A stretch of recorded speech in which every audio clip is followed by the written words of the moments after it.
Matt, Bill, and Bill, thank you so much for joining me today. I greatly appreciate it. Very excited to talk with you three gentlemen. For those who haven't had a chance to meet you at a CertainPath Expo or training, can you share with everyone your names, the company name, and where you guys are located? Sure. I am Bill Burkhardt Sr. I'm the old guy. We're located in Metro Detroit, and we are Four Seasons KangaRoof. Very good. And the two gentlemen to your right. So my name is Phil Jr. I oversee the sales and the marketing in the call center here. So happy to be with you, Bob. Thank you. And I'm Matthew Burkhardt. I'm the middle son, and I am the head of field operations.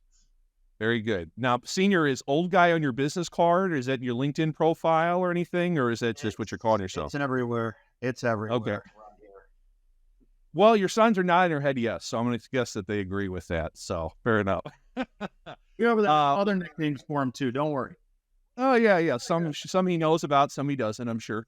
Hey, well, we're talking for a great reason. I'm super pumped to have you. You guys have been just killing it the last few years. This is your chance to brag about yourselves and your team. Kind of share how sales have grown the last, say, 3 years. Senior, you go ahead. Yeah. We've been really blessed and fortunate over the last 3 to 4 years, where we started. You go back about 5-6 years ago, where my dad was doing the sales and estimating for the commercial side. I was the only guy doing sales on the residential side. And we got serious about it, actually. Went through the CertainPath sales training, got focused on the actual sales process and building a team and following the process. And what was kind of beautiful is we just kind of went, well, they know what they're doing, so we're going to follow that process.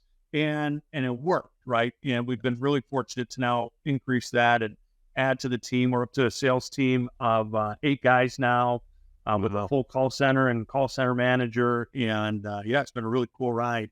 But it's really just been about trusting the process more than anything. Yeah. Let's see, in terms of dollars, I love to put dollars on things. You guys are hoping to hit 14 this year. Is that right? Correct. 14. Yes. More, and then what was all the 2 years prior, so people understand how you guys are growing? So 2 years ago, we were about 10. Last year, we were 12.3. And this year, we will be north of 14 somewhere. That's awesome. Now, in terms of breakdown of what that is, because you guys do commercial, you do residential replacement and repair, maybe let people know what that percentage breakdown is. Sure. So our goal every year is 40% commercial, 40% residential, and 20% service. Very good. Now, in terms of the commercial side, I know we don't talk a lot about that, but what types of commercial projects are you guys doing? Go ahead, Junior. Yeah, so we took the CertainPath sales model and really adopted it backwards to commercial. And what we do is we focus on going after commercial private negotiated work. And we're one of the only people here in Metro Detroit, as far as commercial roofers, who have a dedicated sales team. We're actually going out and doing a needs assessment, evaluating the client. Are they the right fit even for us to begin with? Then doing the inspection, coming back with solutions, and we're focused on, let's sell them service. Let's get them into what we call it the King of Care Club, our maintenance program, because then if they're our maintenance program for 4 or 5 years, we're generating revenue every year.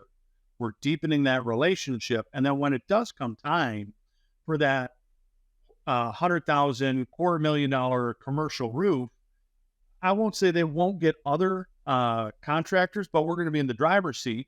And we have that same apples to apples guarantee. And we're almost assured that when that replacement comes due, we're going to be the ones who can sit down, do that apples to apples scope review. And if we can do that, we know 90% of the time or better, we're going to earn that contract. So we really just adopted the residential model over to the commercial side. Support for this podcast comes from Yellowstone Local. Are you a home service company struggling to find experienced employees to hire?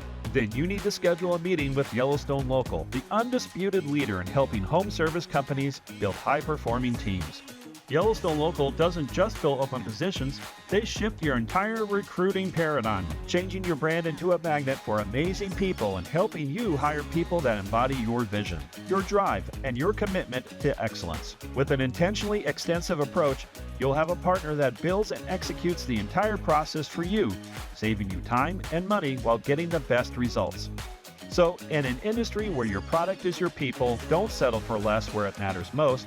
Visit YellowstoneLocal.com today and experience a different way to hire. For more information, contact Warren Lentz at 512-962-2638 or email warren@YellowstoneLocal.com. And RoofSnap. Are you tired of spending hours measuring and estimating roofing jobs?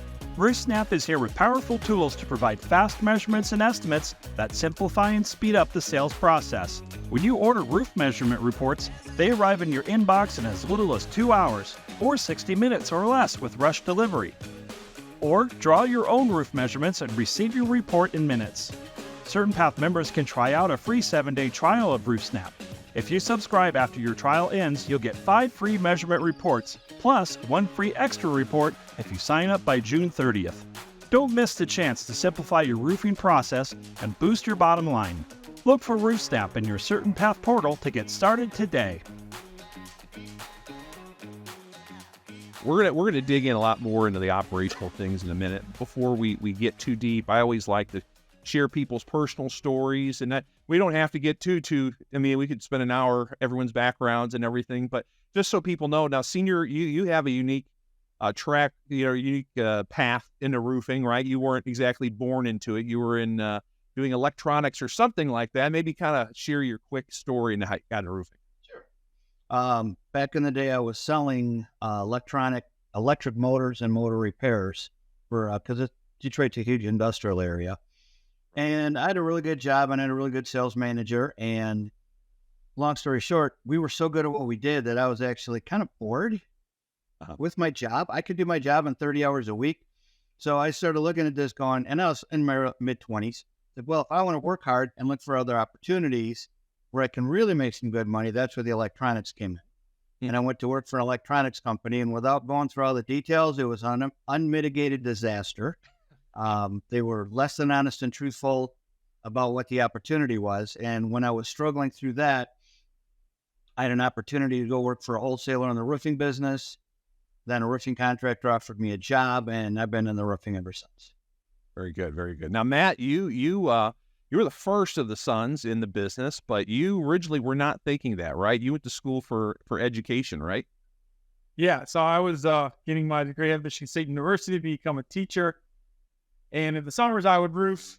I was a foreman running the crew, and about 3/4 way through college, I just decided don't really want to be a teacher. And called my dad, said, "Hey, I want to take it over someday," and that's what we did after college. Right. He didn't tell his mom till after he graduated from college. Yeah. Keep her in the dark a little bit, It's all worked out.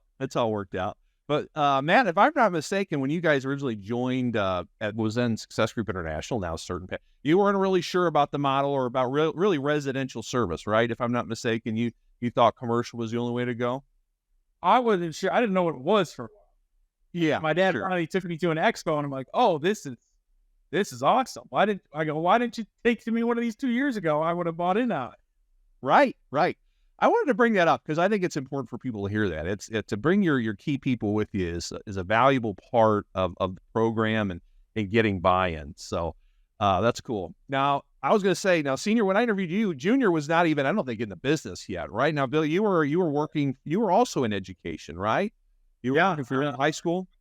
Yep. Yeah. So I graduated from undergrad and then got a job as the admissions director for a private college prep high school here in Metro Detroit. And built that up, did the marketing, all that fun stuff. Because I'm the guy, I openly tell everyone, I am the anti-roofing guy. I hated roofing growing up because I was the son of a roofer and wanted nothing to do with this. And then, like plays out the way it does. And long story short, I hit after 10 years there and some really great mentors, it was time to move on. And when I was looking around for the next opportunity, for me, I knew I could sell and I knew I could market, but I had to be passionate about it. And I wasn't finding anything. And I was consulting with these two, and it was always in the back of my head. And one day, we just kind of went, "Hey, what do you guys think about blah?" And literally, the rest is history, because they both kind of went, "Yeah, we never wanted to bring it up to you because you were happy doing what you're doing," and the rest really is history, as they say. Sure. How long has that been then? So when did you jump aboard? So I came back in April of 2018. 2018. Holy cow. Now again, before we start picking at the operations and all that, the nitty gritty, the big news is you guys are in the process of acquiring the business, right? From Dad? That's in the works? Yep. What have you learned from what have you learned from this process? Because that's happening a lot. We're seeing more and more of that, whether it's private equity acquiring or family acquiring it from family, or what have you guys learned from this process? Oh, yeah. Go ahead. I'm going to go. So when this happened, there's also a third gentleman, Brian, who is he's our finance and accounting controlling position here. And there's models for buy sells, there's for transitioning, for all that kind of stuff. And what was kind of cool about this process is we had 4 different people with 4 different objectives and 4 different ideas. And then between that, and then you bring in your CPA and your lawyer. So it's like, okay, this is what I want to do. Well, what can you do?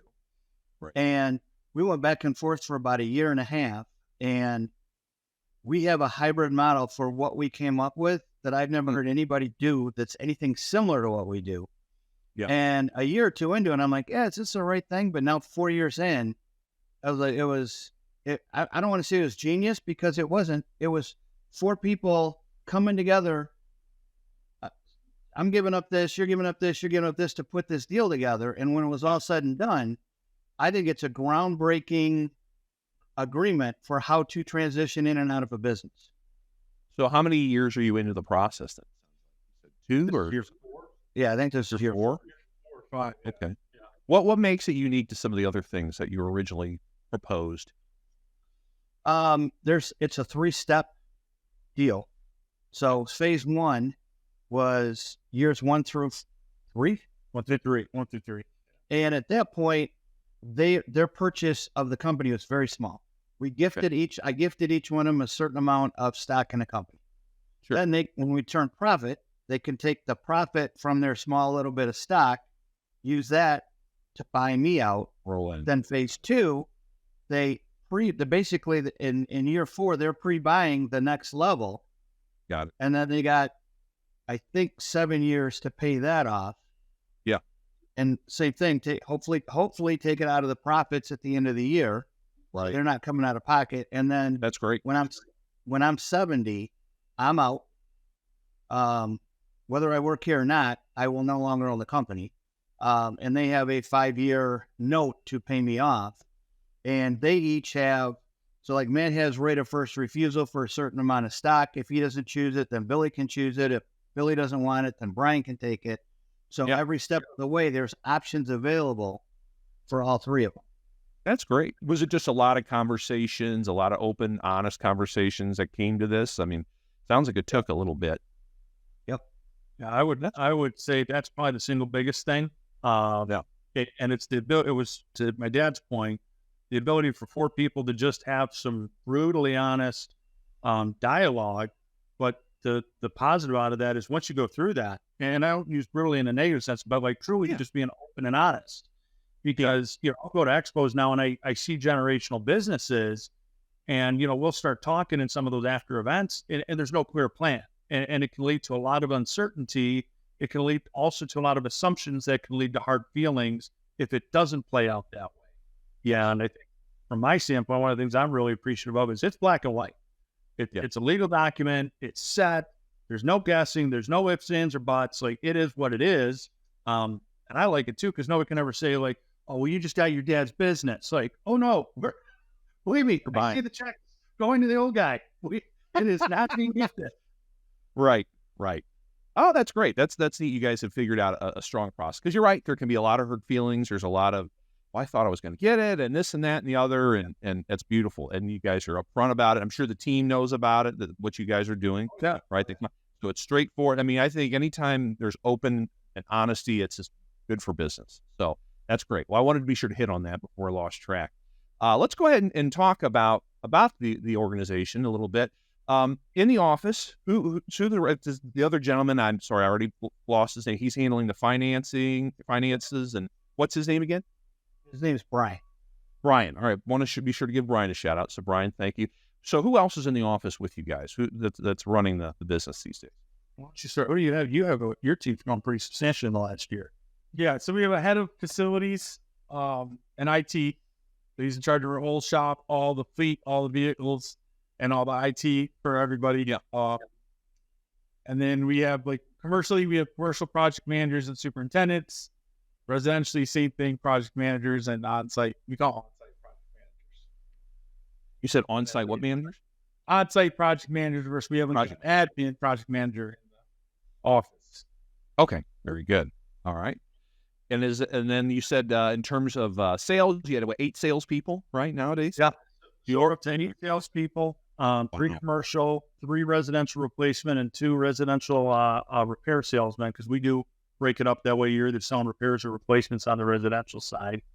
We have a call center manager, Pete, who's also our sales administrator, and then 2 call center representatives. And then we have just brought on Sue, who is the shared administrative assistant between my dad and myself. Okay, very good, very good. Now, And I'm head of service. That's one of my roles, and I have a we'll call her a service coordinator. She's the administrator for all the service, and then I have a service superintendent, who he's in charge of the guys in the field and getting the work done and getting it done, obviously, to the quality that we want. you guys have. I'm just still shaking my head how much you guys have grown since I first got to know you. That's fantastic. Shake my head, too. How did you get here? No, a lot of hard work. It's phenomenal. How many, I'm assuming you guys on the residential replacement use sub crews, or it's not in house, or what do you guys do? Yeah. Well, so steep slope, we subcontract all shingles out, but then pretty much everything else is in house. Flat roofing, metal roofing, repairs. Well, we do subcontract out gutters. Okay, very cool. All right, that's great. Okay, well, I wanted to get a scope of the operation. Let's pivot into, it all starts with a phone call. You need to have a phone call to have anything happen. So what's you guys have been growing at a steady clip. How's call volume this year been? I mean, you said before I hit record, you had a storm that's kind of accentuated things, but have you guys been pretty steady, or have you hit some valleys that we've been hearing in some other industries across the country? Yeah, it's kind of been interesting over the last 3 years, because you had COVID, which really disrupted the normal cycle. And now over the last, I'd say 18 to 24 months, we've gotten back into a more normal cycle. And what we're really focused on is planning for the seasonality of our business. We know right now, just even for us to come out and look at a repair, we're operating on a wait list that's got 40 people deep on it, because we can't staff enough repair salesmen to cover everything in the fall. But if we did it for the rest of the year, I'd have half my repair sales team sitting around in July when it's 80 and sunny and there's no weather around here. So really been focused on growing the waves. So make sure the highs are higher and just raising the bottom or the drop when we're in the slower seasons. And the call center has been a big part of that, because we really embraced the outbound calling this year. Oh, good. Okay. Because, they might generate just 2 or 3 leads in a week, but that can be the difference between hitting your number or not. And they really embraced it. I attribute a ton of that growth to getting our call center really tight, really focused on keeping the schedule full, and just finding those marginal opportunities, the 1s and 2s that are coming from the KKC callbacks, or, hey, we couldn't book you then, let's call back and try and book you now. Because that might be literally the difference. When a roof is $20,000, one appointment, one call could be, did you hit your number or not for the week? So the outbounding, is it mostly moving opportunities up, or are they also following behind, say, a sales quote that wasn't closed or a repair quote that wasn't closed? What is the full scope of outbounding? So it's twofold. We have one, we call it the money list, which is, once a quote is 2 weeks old, it's no longer the salesman's, right? And the call center can start calling those to follow up. And if they get that signing set, they're going to get a percentage of that sale. So that's one aspect of it. The other is just calling back to our previous clients. And I do occasionally purchase a list. We went really after churches for a period of time. So I purchased a call list of the local churches. And so we may focus on those things from time to time, but 90% of it is just calling our old clients, whether we sold them or not. If we even went out there 2 years ago, eventually you're going to get a call again and a check-in from us just to say, hey, how are things going? Can we help you? What do you need? Check-ins are a big thing, just people start all of a sudden remembering, oh yeah, I do have that thing. You guys mentioned a membership, right? Do you have a club membership? Or you said commercial, but residential as well. Both sides of it. Yeah, we call it. That's great.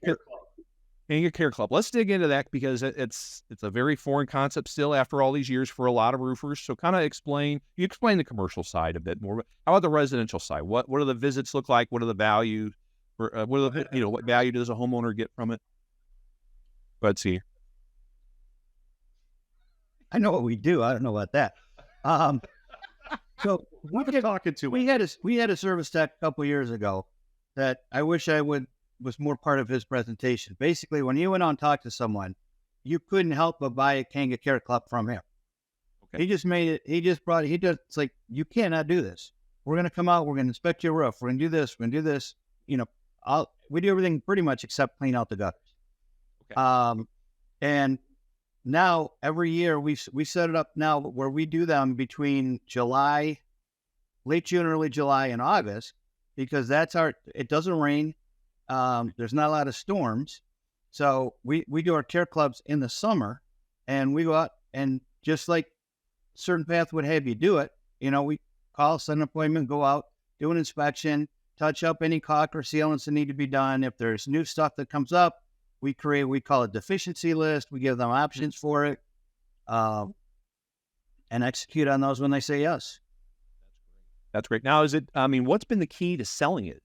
Obviously you had the one guy that did great at first, but obviously it's not all built around him. Is it just including it in all of your repair options? Do you include it with every re-roof? Like what's been the essential? Yeah, I would say the core of selling them is being focused on selling. And I know that sounds really simple, but when we do ride-alongs, whether it's a replacement or a repair, one of the key steps that if somebody's doing a ride-along with you, is going to evaluate, did you talk about a KangaRoof Club? Period.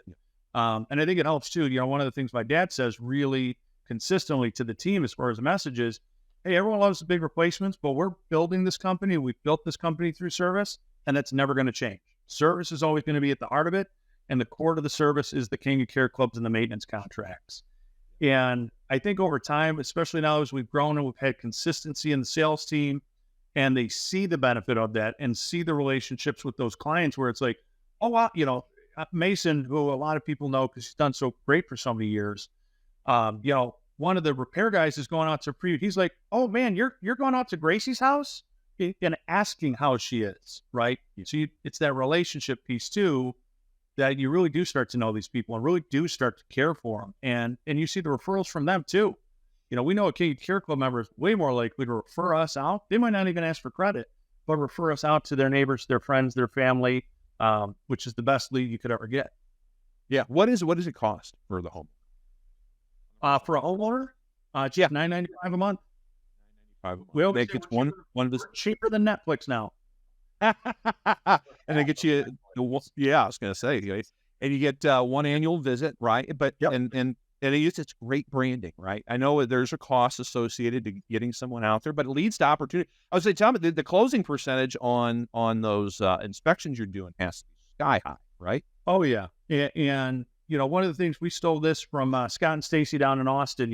I know CertainPath talks about a 10% discount. We bumped it up to a 15% because it was a little bit more of an incentive to move forward with it. The other two things where we started to get good at these, where we used to, give in to the clients a little too much. Oh, you want to pay one lump sum and you want to pay by check. You don't want to do the auto payment. We used to let them do that. Yeah. We moved away from that. We really standardized. If you don't want to do the auto pay, that's okay. You just can't be a part of the club. And it's simplifying thing. It's made it easier. We have way less cancellations. And the other piece is the diagnostic fee. Okay. We used to never have a diagnostic fee 5 years ago. We started at $29. Our diagnostic fee is now $79 for repair. It's $129 for a flat roof.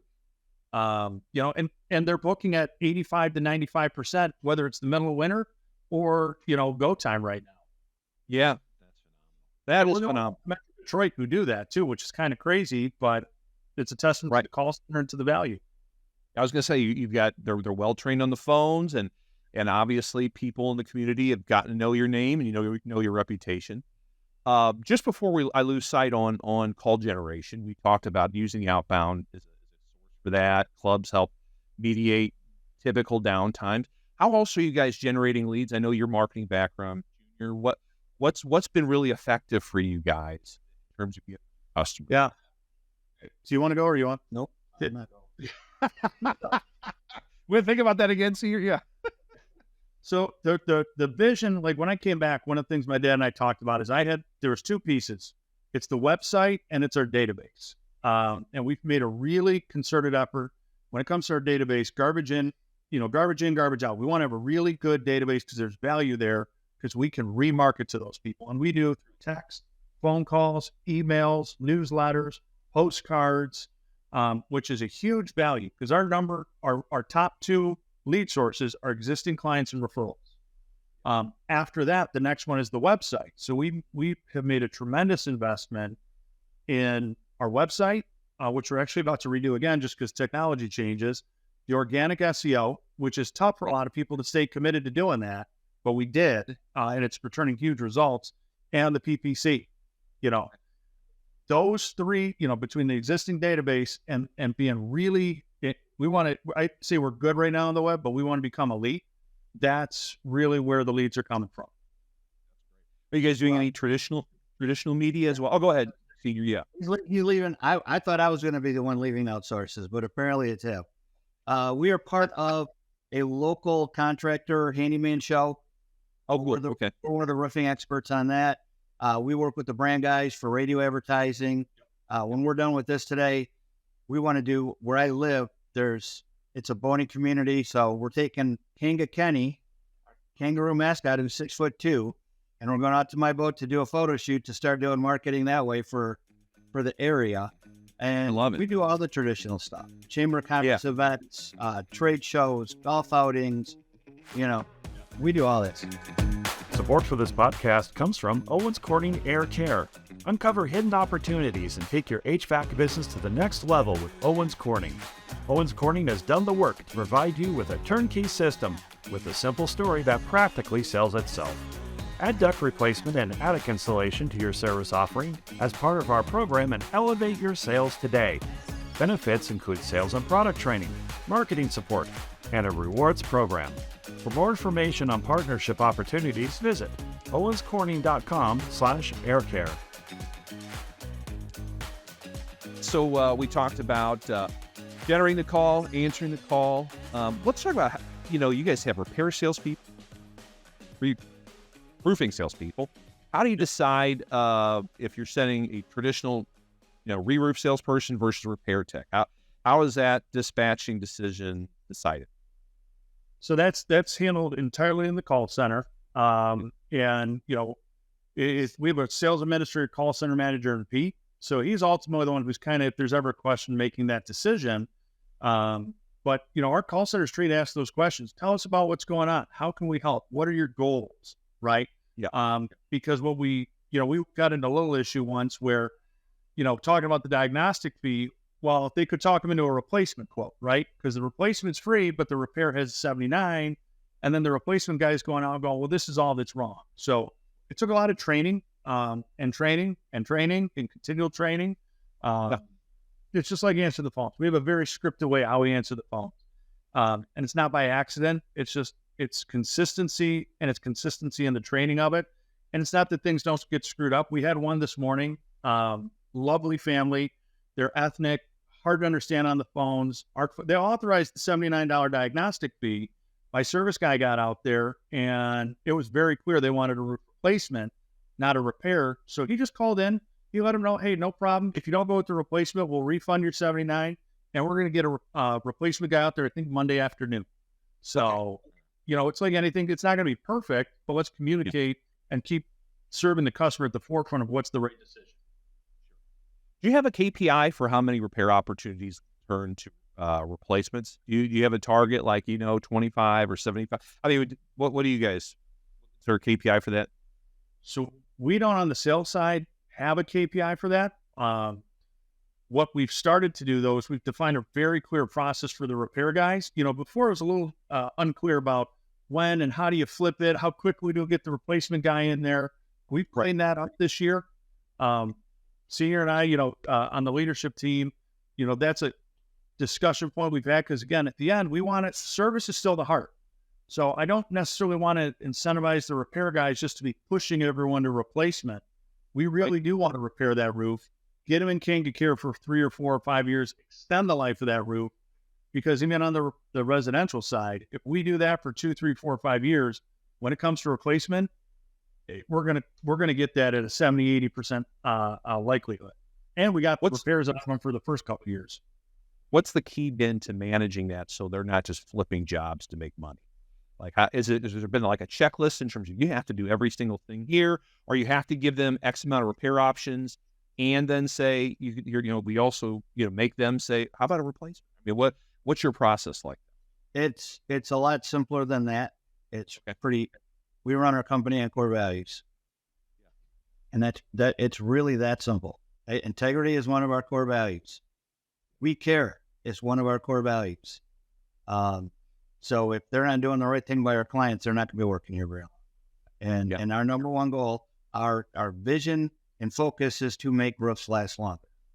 So whenever we can do that, we do it. Once in a while, on the residential side, they almost have to talk us into, if we think we can buy them 2 or 3 years, they almost have to talk us into, hey, I'm getting a new roof no matter what. It's going to be from you guys or somebody else before we flip back over to the replacement thing.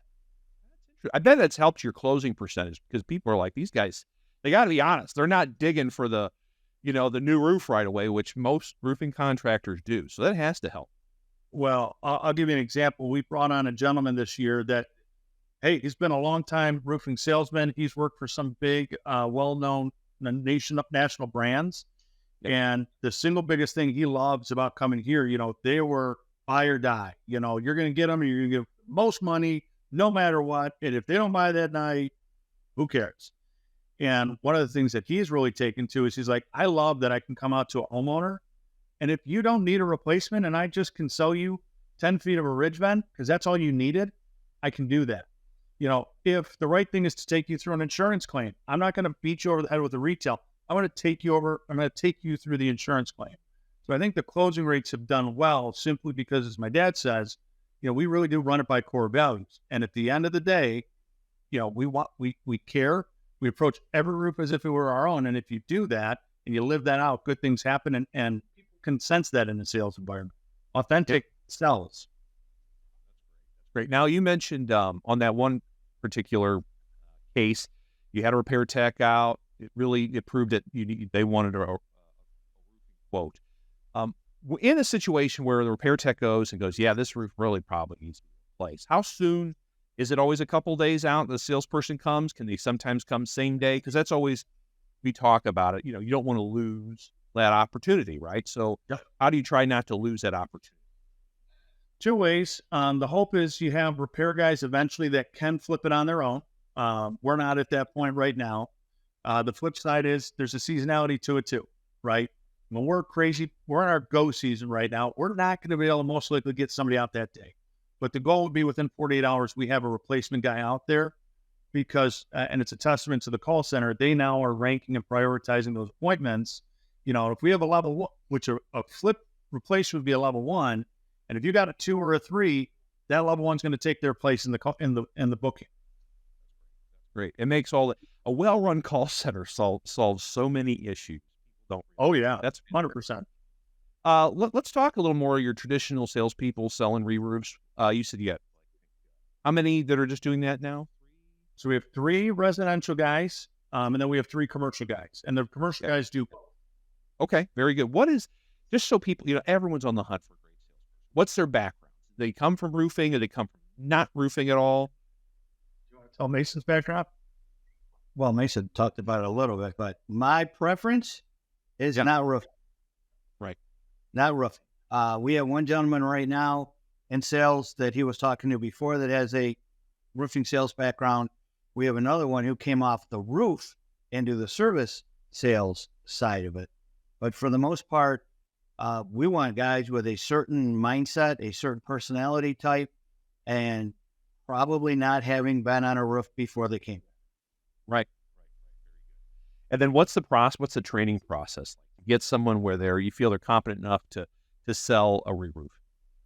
Well, what's kind of crazy is, we talk about this internally. It's the struggle. The harder position for us to fill is the repair sales position, because you actually have to be technically more sound, right? Yeah, that makes But regardless, even on the replacement side, our belief is it's going to be about 45 to 90 days before we're going to feel confident enough to let you go out and meet with somebody solo, right? So in that time frame, we're doing technical training, ride-alongs, video series on the CertainPath Hub. Like everyone does the 26-week onboarding, right? Everybody does that, no matter what. We're taking them through CertainPath training. But realistically, when we hire somebody, we tell them, just so you understand, it takes a full year of just going through this before you're going to be fully trained. And it probably takes 2, to be perfectly honest, to where you're not just trained, you really know it inside and out. You know the product and the industry, you know your competition, and that's where, that's really where the secret sauce happens. I mean, if you look at Mason, I refer to him all the time because he's been with us for 4.5 years now. After the first 2 years is where he really started to understand the difference of, hey, this is a one-call close. I can get it done, as opposed to when should I two-step it, right? Yeah. And it's all those little pieces of knowing the system, knowing the product, that's when it's fun, but that's where you become great too. Very cool. Very cool. All right, let's Matt, we'll get you involved here with, okay, so the roof is sold. The roof is sold. Let's talk about the process of how production in residential re-roofing, because we're residential. So what's the process like? How does production manage it? How do we make sure that the job is staged well so you have all the materials you need and you're not short something? Kind of walk us through that. Yeah, so we have a sales administrator who he has to review the project and make sure the sales guy has all their paperwork uploaded to our CRM before it gets handed over to production. And then there's one day a week we meet with the production and sales. And it's like, if you sold a roof last week, you're going to be in this meeting, and we do a handoff where we go through the contract, all the photos, the roof drawings. So that at the end of that meeting, production can take complete ownership. And if there's anything that happens, it's on production. They're not sitting there blaming the sales guy. And if there's something missing, they can kick it back to the sales guys when they get the right information. Then they'll take ownership of it. Okay. Well, what's real quick? Let me interject. What's the window between typically the roof being sold and you being able to put it on? Is it a couple weeks, or so you have this? A week and a half to 2 weeks minimum. And pretty tidying up the backlog. The sales guys are going to get it. We got to get it reviewed, and then we got to meet and then get the order. And one more follow up on how do you keep your sales guys either incentivized or accountable to making sure they get every single thing they need? I guess they just don't want to have to run out again to go double check something, but that's something, it can slow down, right? The production process and revenue process. So is there a key or something to that? I'll jump in. Here's really the secret sauce. Him and me. He's production, I'm sales, and we're both on the same page, because there was a key thing that Matthew said, which is until production accepts it, they can kick it back. And if it's legit, if the salesman forgot something, as somebody who was a one-man band selling it, with this guy kicking back anything he wanted, like there is no way you can complain to me about what's getting kicked back, because our forms are so much tighter, it's so much cleaner. And if you're missing something, go get it. I feel bad for you as the salesman. You're like, it sucks you got to go out there at 7:00, but go get it and turn it back in so we can get it done. But on the flip side, the trade-off for sales is once production accepts it, they can't be coming back to sales going, well, why didn't you? What about, like, that happens so often? That's where that friction can happen. And I really do attribute a ton to, at the end of the day, when it comes to production, he knows it inside and out. Yeah. I trust him, and it used to get us in trouble because they're like, oh yeah, we can do that. Well, just sign here. We'll figure it out. Between these two, we'll figure it out. Yeah. Sounds like a salesperson. Exactly. But for their protection too, they know I support them. And if they say it's not good enough, it's not good enough. Right. In addition to that, there's an accountability measure, Bob. Our sales team meets 4 days a week or 5. We meet 5, but not as an entire team. So each side meets at least 4 days. If something gets kicked back for any reason, we have an issue list. And they have 48 hours to solve that issue. And every morning, as part of their meetings, they go through the issue list. And it's, for example, we had a gentleman last night said, hey, I ran late on this, and I think I'm just going to go home. And Junior's like, no, part of your oppo is to come back to the office and take care of these 4 things. If you haven't done them, you're coming back to the office and it's holding them accountable for their behavior. And you explained that probably up front, right? They knew that's in the job description. It's not like I'm just surprising you with that. Go ahead, Bill. I'm sorry to cut I was going to say, and I affectionately call it herding cats. you. That's the technical term. Yes. Yeah, I love it. Sales, it's herding cats. I 100% agree. Okay. All right. So Navigational buoys. here you go, Jimmy Buffett. Cool. I like it. All right. So sales and you in production, you guys meet. It's signed off. Now production owns it. So Matt, take me through the next couple steps. So you've got this roof to go. It needs to go on in the next week or so. Do you have, what's the ordering like? How's it staged? Who's going out there to meet with the homeowner to say this is a crew? Kind of walk me through the next few steps. Yeah. So like I said earlier, we have a on-site field project manager, and then we have like a administration project manager in the office. So she does all the communication with the homeowner, like keeping them in the loop. Hey, you're a week out. You're starting next week. Hey, dumps is coming tomorrow. So she handles all the upfront communication. And then once the project actually gets going, the field project manager who makes the work orders, meets with the subcontractors, does the material list. They take it over. And then at the end, we call it a closeout tech. So they come out, they do a final walkthrough. They meet with the homeowner there. Is there any items left out? If so, we'll make a punch list or get them taken care of right then and there. And then their goal is to leave that day with the check. 95% of the time. And if there is a punch list, we say punch list will be done within 72 hours. But we need that check now in order to get your warranties and your guarantees. Which would be part of that would be having a punch list on 100% satisfaction guarantee. Has that been a critical part of eliminating callbacks? Has that been, how long have you had that tech in place? That sounds like a great idea. This year's the first kind of last fall, we started a little bit, but we had a full, we call it closeout tech this year. And yeah, just accounts receivables has been so much better. And the time to get paid has been so much shorter. Go ahead, Bill.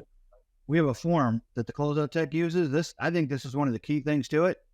If the homeowner has any issues, you write them down and you agree to it. They initial it, and at the bottom they sign, and it says, we're going to do A, B, and C.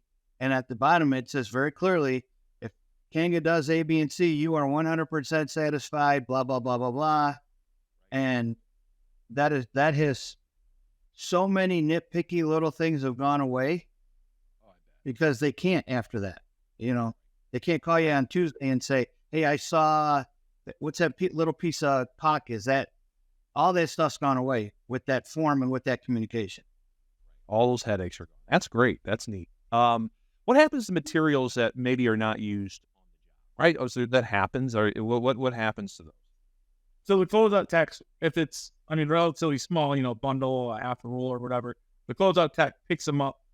Because he also does the final cleanup. When the crew is done, the dumpster's still there. So they pull the dumpster, and then closeout tech is there within 48 hours to do his walkthrough. He does the final cleanup, grabs any extra materials.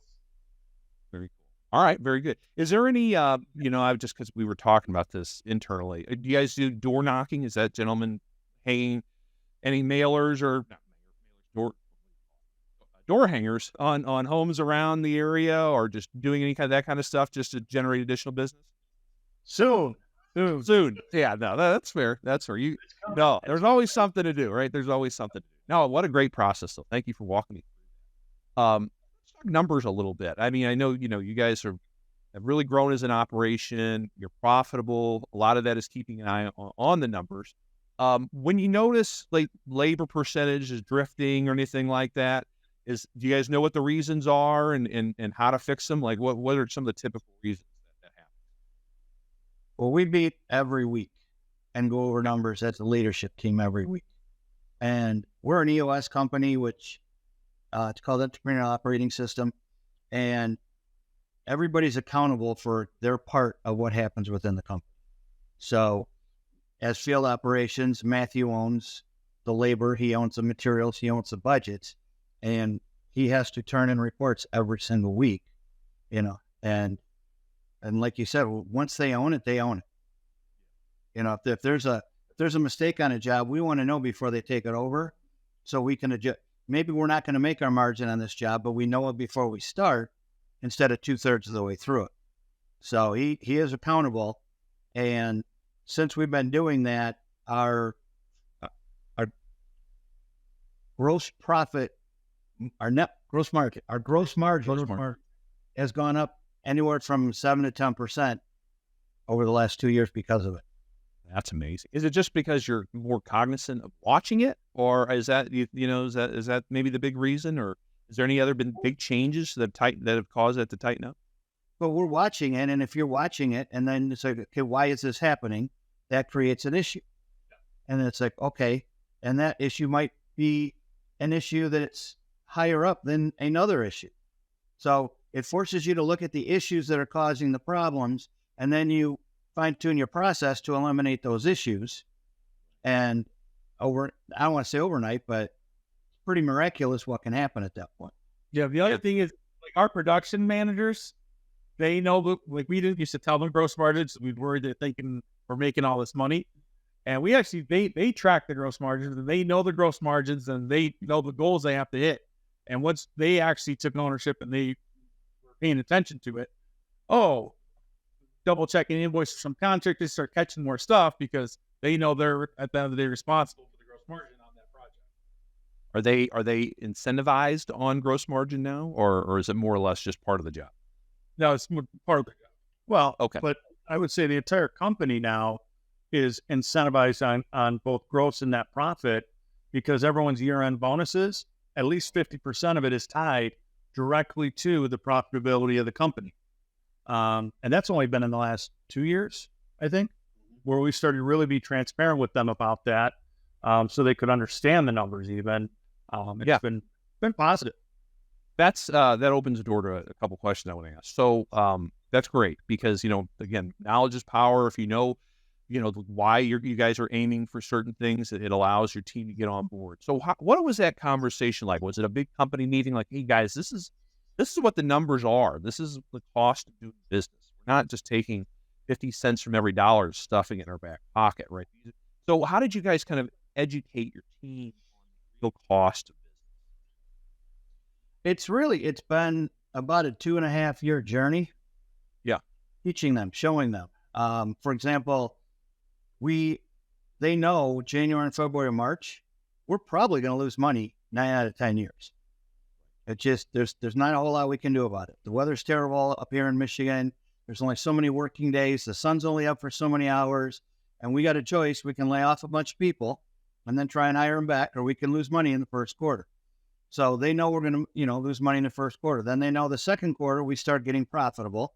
But it's taken years of going through the numbers with them. Every quarter we have a meeting and we go through the numbers for that quarter and for year to date. So they now can see, okay, we lost 3%, but we budgeted to lose 4%. So we're okay. Yeah. We netted 8%, but we budgeted 12%. So we got a problem. Yeah. And we hear that with them every quarter. Right. And I guess they know, hey, we really got to step it, especially when you see that first quarter that you're taking money out of your pockets to make sure they're employed and not having to find. They go, okay, we got to make hay when the sun shines in the spring. Yep. So that's cool. That's good for you guys. That's great. You mentioned, Senior, your core values, right? And that's something we first introduced the concept of core values. Fluff stuff with business. Really, it's what business is founded on, right? That's the bones, the foundation. How did you guys develop your core values and then kind of roll them out to the team and explain this is why it's important? It's a good question. We had them, but we didn't really have them. Everybody has them. Yeah. Whether you have them or Right on the not. wall. Yeah. So we said, what are we and what do we want to be?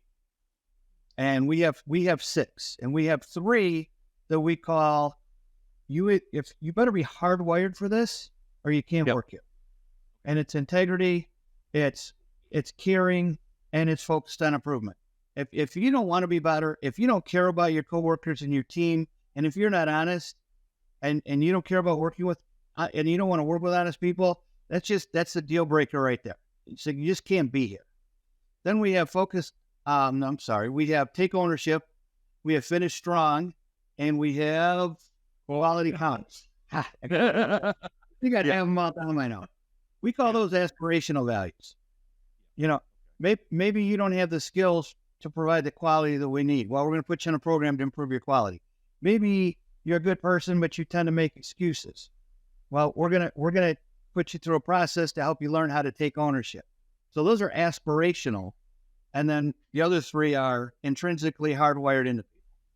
Yeah, that's cool. So I'm sure you guys have grown a lot. You're bringing in a lot of new people.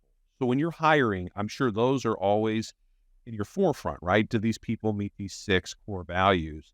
Who's doing the interview? You guys all interviewing for your different departments, or does someone spearhead the recruiting effort in your business at the size you guys are now? Or what do you guys do? That's a really good question. That is one of this year's big projects. Yeah. I took on recruiting about a year and a half ago, and we're not going to get where I want to be this year, but we're going to have a person who is in charge of recruiting very soon. But we do have a process in place for running ads, what they look like, how they sound. We have a young lady that handles all of the applicants that come in. There's a pre-question part of it, so she screens them out for some very basic things, like if you're working in the field, do you have a license? Yeah. Are you okay getting on roofs? Do you like being on ladders?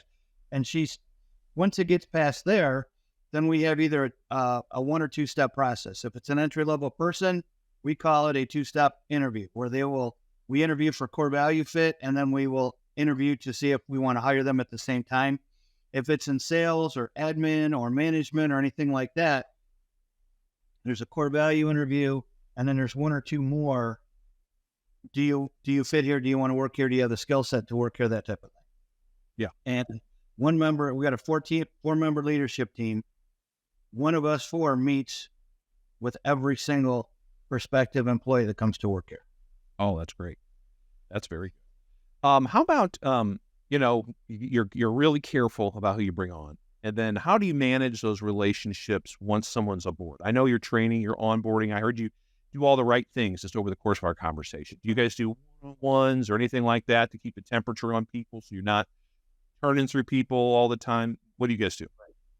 It's back to the issue tracking. We stay in touch with people. Every department has meetings.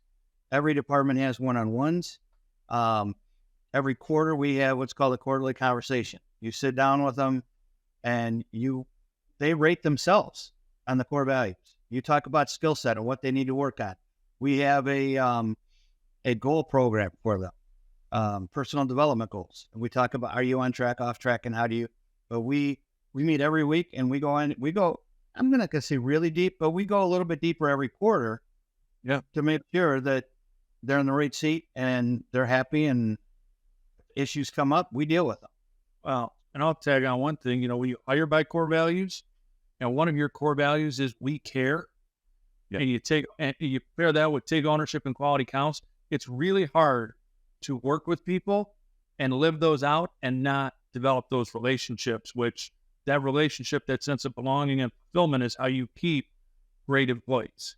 It's not the pay. Pay helps, but it's that commitment and relationship and communication that really keeps them. Have been a lot of your new hires been word of mouth? There've been a good, chunk of those. Hey, so-and-so said this is a great place to work. So that's why. Yeah, we get a decent amount of those, and we do have a reward system for people that, you recommend somebody and they stick. It's a 2-week, 30-day, 90-day. There's a reward system in place for bringing. And I look at it as, if you bring someone to me and I interview them and I hire them and they're not a good fit, it's my fault. It's not yours for referring them. Okay. Yep. And then team understands that. But I would say it's probably 30% referral and 60% just being out recruiting constantly with ads and events.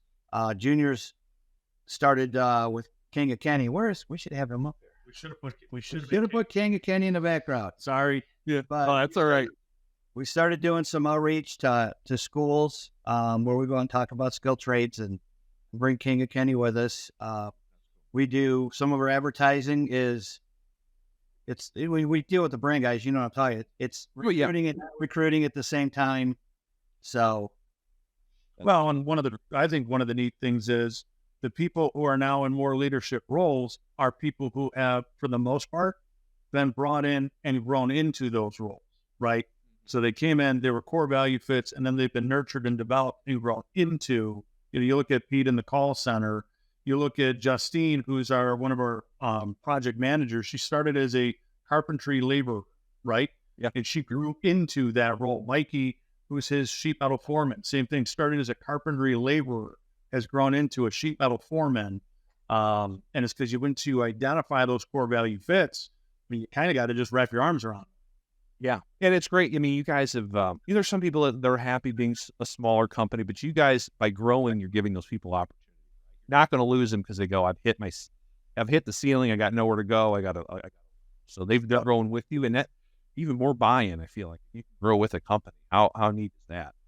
I wanted to start wrapping up. I got a handful left for you, but just in terms of your relationship with our organization, what has it meant for your business overall through these last, I guess it's been, gosh, 8 years, something like 10 years now? 10 years.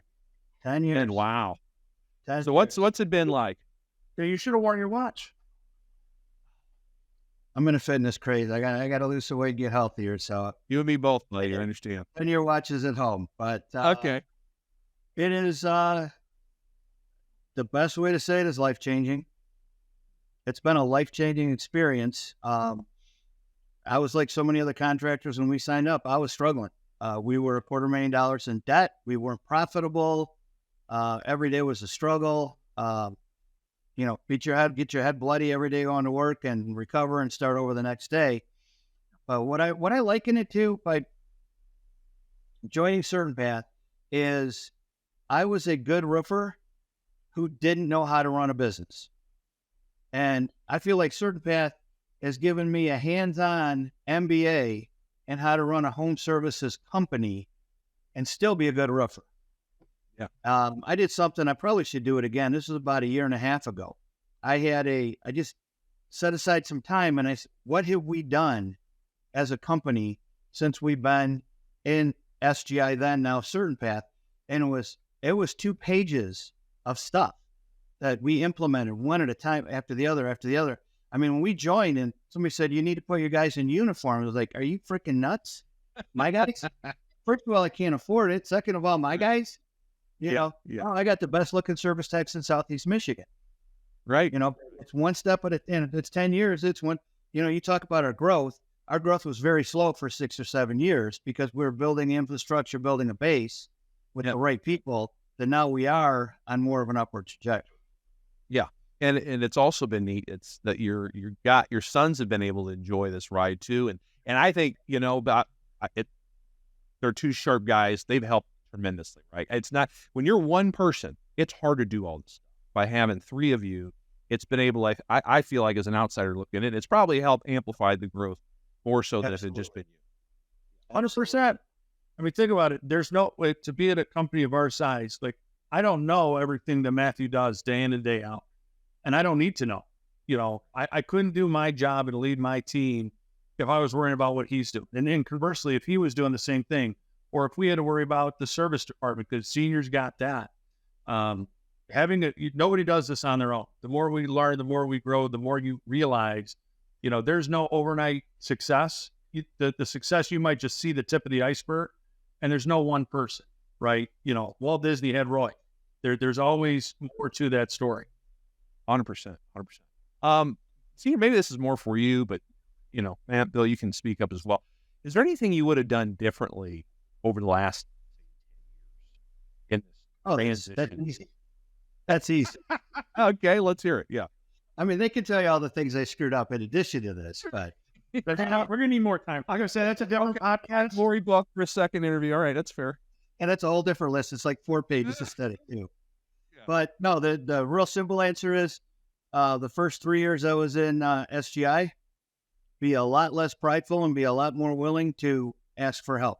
I was a very avid learner and I paid attention to a lot of stuff, but I wasn't good at reaching out and asking for help on things. It's like, so that was huge. It makes sense. It makes sense. It's hard. It's hard to ask for help when you're like, okay, I can do this. I can man up. But boy, just it's easier to take the easier path, you know. How about you two? Is there anything this long journey you've been, and especially you've been with him the whole time, that you would have done differently, or think you guys, boy, if we just started this 2 years earlier, we'd be 20. Nothing that's coming to the top of my mind right now. I mean, maybe just sending people to like EP sooner. Like I think we've sent Brian in Indiana now, and I mean Brian's been with us for 10 years, and we waited 8 years to send him to EP. So maybe sending him there sooner, right? Do more involved quicker. Yeah, you see that light maybe turn on, they go, oh my gosh, I get what you're trying to do now, right? Yeah, that's drinking out of a fire hose, right? But it's exciting when you see that opportunity. Very cool. Okay, two more. Where do you guys see yourselves in the next 5 to 10 years? What's going to happen at KangaRoof? That's easy. Turn that over that. You see, so one of the cool things about both CertainPath and EOS is you have to have a 10-year vision, a 3-year vision, and a 1-year vision. So, and ours, because it's tied into the buyout, is about I think it's 8 years out or 7, whatever. It's 7. Yeah. Because we know we're crystal clear with our team. We want to be recognized as a top 100 roofer in the entire country. We want to be the brand leader for roofing in Metro Detroit. And we want to have 100 people on our team that are the right people and the right seats. And dollars wise, we know that means it's going to translate in today's dollars and installing about $25 million a year with a split of 40 residential, 40 commercial, 20 service. And he's free clear to know what he wants at that point.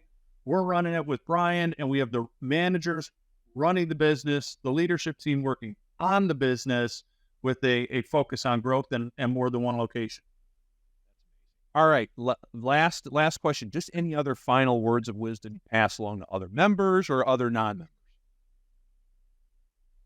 I'll jump in just because I came in late to this whole process, which then for me, I think was a blessing. Because I came in, as Easter was saying, oh yeah, SGI CertainPath is great. So I went in and just anything like that first training, sales training with Jared and Lon and Rebecca was like, oh, that's just the way you do it. Like the proven processes are proven processes for a reason. If you can trust the process and get out of your own way and follow it, good things are going to happen. And we constantly review. It's like, oh, it was our fault. We were in a way. We screwed this up. If we just had done it this way, it would have worked. That's my yeah. And he's 100% right. As a quote unquote entrepreneur, and developing and growing this pretty much on my own for a while, and then Matt came in later. Like I do what I do, how I do. And even when he and I worked together for 5 or 6 years, we didn't have to have buttoned up process because he knew and I knew what our strengths and weaknesses were and what I was thinking. And we knew all that stuff. We didn't have to talk about stuff. But when you grow as a company, you got to have process. And for people like me, that's really painful. Right. Really painful. Yeah. So it's like, oh, if I'm going to have process, then I got to hold myself accountable to the process. And too many owners think they're above that. Yeah. It's like, you do this, but I'm the owner, so I can do what I want. And making the commitment to process and allowing them to hold me accountable to the process. It's super important. Sometimes it's very painful, but it's super important. That's phenomenal. I don't think we can get any better than that. That was some great final words. I mean, accountability is huge for it as an entrepreneur. That's so difficult, but when you find a way to do that, obviously you can see the results and how you guys have grown. So Matt, Bill, and Bill, thank you so much for your time today on a Friday. I really, really appreciate it. Thank you so much. Keep killing it, and I look forward to seeing you guys at a CertainPath event sometime soon. You guys take care. Thank you for having me. Support for this podcast comes from Rheem. Brothers Richard and Donald Rheem founded Rheem Manufacturing Company in Emeryville, California in 1925. The company has produced a number of cutting-edge products in its 89 years of operation. Today, Rheem is North America's only manufacturer of HVAC, water heating, pool and spa heating, and commercial refrigeration solutions. For more information, go to rheem.com. The Successful Contractor Podcast is part of the CertainPath family. CertainPath builds successful home service businesses and has for 23 years. We do it by providing contractors with a proven path to success, professional coaching, software solutions, and a member community of over 1,000 contractors just like you. Doubling your sales with a 20% net profit and an inspiring company culture is all possible. Let us show you the way. With CertainPath, success is made certain. Visit www.mycertainpath.com for more information.